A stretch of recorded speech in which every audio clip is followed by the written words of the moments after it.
మీ యొక్క WordPress website యొక్క password అనేది మీరు మర్చిపోయారు.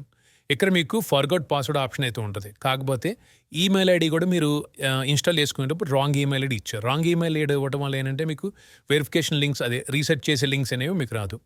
ఇలాంటప్పుడు మీరు డైరెక్ట్‌గా మీ యొక్క హోస్టింగ్ డేటాబేస్ ద్వారా కూడా మీ యొక్క వర్డ్‌ప్రెస్ వెబ్‌సైట్ పాస్వర్డ్ అనేది మీరు మార్చొచ్చు. అది ఎలా అంటే ముందుగా మీరు మీ యొక్క వెబ్‌సైట్ అదే హోస్టింగ్ కంట్రోల్ ప్యానెల్ ఓపెన్ చేయండి. కంట్రోల్ ప్యానెల్ ఓపెన్ చేయాలంటే మీకు 2 వేస్ ఉన్నాయి. ఒకటి డైరెక్ట్‌గా సన్‌లైట్ హోస్ట్ వెబ్‌సైట్ ఓపెన్ చేసి క్లయింట్ ఏరియా క్లిక్ చేసి ఇక్కడ మీ యొక్క ఈమెయిల్ ఐడీ పాస్వర్డ్ ఎంటర్ చేసి లాగిన్ అవ్వండి. ఇక్కడ మీ యొక్క సర్వీసెస్ మీద క్లిక్ చేయండి. ఇక్కడ మీ యొక్క ప్లాన్ మీద సెలెక్ట్ చేసుకుని కిందకి స్క్రోల్ చేసి login to control area click చేస్తే ఆటోమేటిక్‌గా మీ యొక్క కంట్రోల్ ప్యానెల్‌లోకి ఎటువంటి యూజర్ నేమ్ పాస్వర్డ్ ఎంటర్ చేయకుండా కూడా మీరు లాగిన్ అవ్వచ్చు. లేదా డైరెక్ట్‌గా కంట్రోల్ ప్యానెల్ యూఆర్ఎల్ ఉంది కదా cp.sunlighthost.com దీన్ని క్లిక్ చేసినా సరే మీరు లాగిన్ అవ్వచ్చు. ఓకే, మేనేజ్ క్లిక్ చేయండి. ఇక్కడ మీరు కిందకి స్క్రోల్ చేసి మీరు ఏ డొమైన్‌కి అయితే మీరు మర్చిపోయారు అనుకుంటున్నారో ఆ యొక్క డొమైన్ డైరెక్ట్ డాక్యుమెంట్ రూట్ ఏంటో ఒకసారి చెక్ చేయండి. అంటే డొమైన్ ఫోల్డర్ ఏంటో ఒకసారి చెక్ చేయండి. నేను మర్చిపోయిన డొమైన్ ఏంటంటే explore.sunlighthost.com డొమైన్.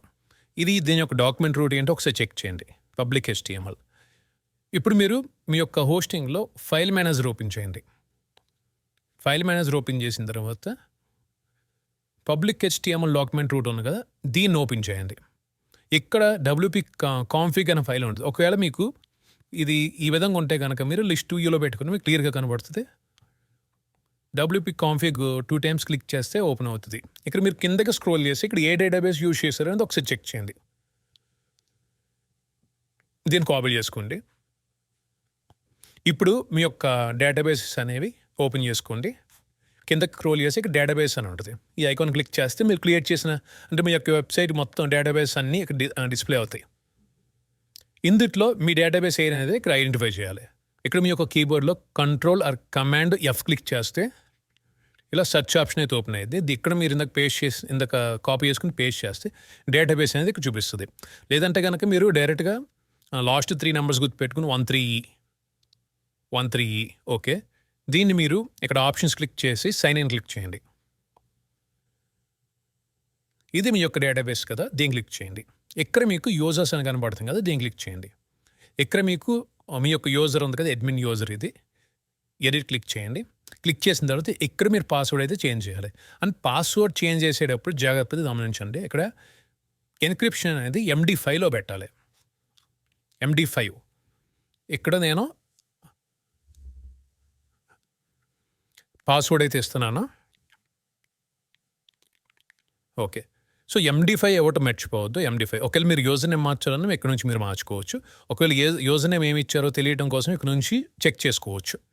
పాస్వర్డ్ మార్చేటప్పుడు మాత్రం ఇక్కడ MD5 ఇవ్వాలి గుర్తుపెట్టుకోండి. మిగతా వాడికి అవసరం లేదు. ఓన్లీ పాస్వర్డ్ వరకే. పాస్వర్డ్ మీరు మార్చేటప్పుడు మాత్రమే. కిందకి స్క్రోల్ చేసి గో క్లిక్ చేయండి. ఇప్పుడు నా యొక్క పాస్వర్డ్ ఏంటో నాకు తెలుసు కదా. యూజర్ నేమ్ వచ్చేసరికి సన్లైట్, పాస్వర్డ్ వచ్చేసరికి నేను పెట్టుకున్నది TEST@123 అని పెట్టాను నేను. అది ఇప్పుడు లాగిన్ క్లిక్ చేస్తే లాగిన్ అవుతుంది. ఈ విధంగా మీ యొక్క డాష్బోర్డ్కి అనేది మీరు లాగిన్ అవ్వచ్చు. అంటే ఒకవేళ పాస్వర్డ్ మీరు మర్చిపోతే కనుక డైరెక్ట్గా మీ యొక్క డేటాబేస్ నుంచి మీ యొక్క పాస్వర్డ్ అనేది ఇక్కడ నుంచి ఎడిట్ క్లిక్ చేసి మీరు మార్చుకోవచ్చు. మార్చుకునేటప్పుడు MD5 ఇవ్వటం మర్చిపోవద్దు. అండ్ ఈమెయిల్ ఐడి కూడా మీరు ఇక్కడ నుంచి డైరెక్ట్గా మీరు మార్చుకోవచ్చు. మీ ఇష్టం వచ్చిన ఈమెయిల్ ఐడి మీరు ఇవ్వచ్చు. ఇవి ఏం సెలెక్ట్ చేయక్కల ఈమెయిల్ ఐడి కూడా ఓన్లీ డేటాబేస్ దగ్గర మాత్రం MD5 పెట్టాలి. ఈమెయిల్ ఐడి మార్చుకోవచ్చు, యూజర్ నేమ్ మార్చుకోవచ్చు, మీ ఇష్టం. ఇక సేవ్ చేసి గో క్లిక్ చేస్తే ఆటోమేటిక్గా సేవ్ అవుతుంది.